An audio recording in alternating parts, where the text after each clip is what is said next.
Asubuhi na mapema, kengele ya saa inaita hosteli. Jita anaamka kwa haraka baada ya kugundua amechelewa kipindi. Anaanza kujiandaa huku akichukua daftari lake kwa haraka, akijua kuwa sekunde moja ina thamani kubwa katika maisha yake.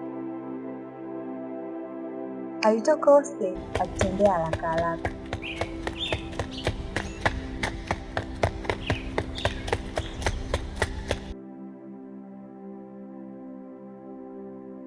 Alipofika darasani, mwalimu alikuwa tayari ameanza kufundisha.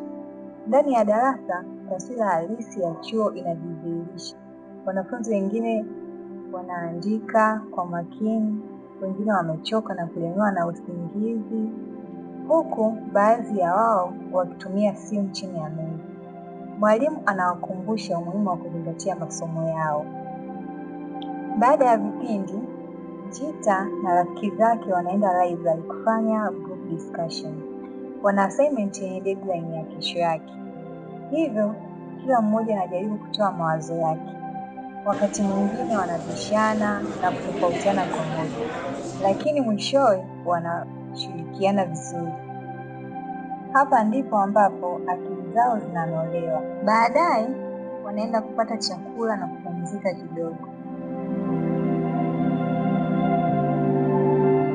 Wanacheka, wanapiga picha na kuzungumzia maisha ya chuo. Hapo ndipo furaha ya maisha ya chuo inaonekana. Muda mfupi lakini wa thamani wa kupumzisha akili kabla ya kukabili changamoto zinazofuata. Lakini usiku unapofika, hali inabadilika kabisa. Jita anarudi hosteli kusoma. Anaonekana kuchoka sana kwa sababu ya assignment nyingi zinazomkabili mfululizo. Katikati ya mapambano hayo, changamoto za miundombinu nazo zinajitokeza.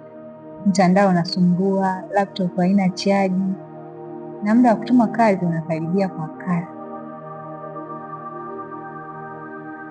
Jita anakaa kimya, akiwaza jinsi maisha ya chuo yalivyo na changamoto nyingi zinazojaribu uvumilivu wake, akijiuliza kama ataweza kufika mwisho. Licha ya changamoto zote, Jita hakati tamaa. Katikati ya giza na changamoto zote zilizomkabili, mwanga wa mafanikio unamulika juhudi zake. Ile kazi aliyoifanya mwanzo inalipa kwa kupata matokeo mazuri. Ni dhihirisho kwamba jasho lake halipotei bure na kwamba anaweza. Kesho yake anaonekana akitembea chuoni akiwa na matumaini mapya kabisa, pamoja na rafiki zake. Moyo wa upambanaji ndani yake umefufuka tena kwa nguvu mpya. Maisha ya chuo yana changamoto nyingi, lakini pia hutufundisha uvumilivu, ushirikiano na kupambana kwa ajili ya ndoto zetu. Hivyo tusikate tamaa.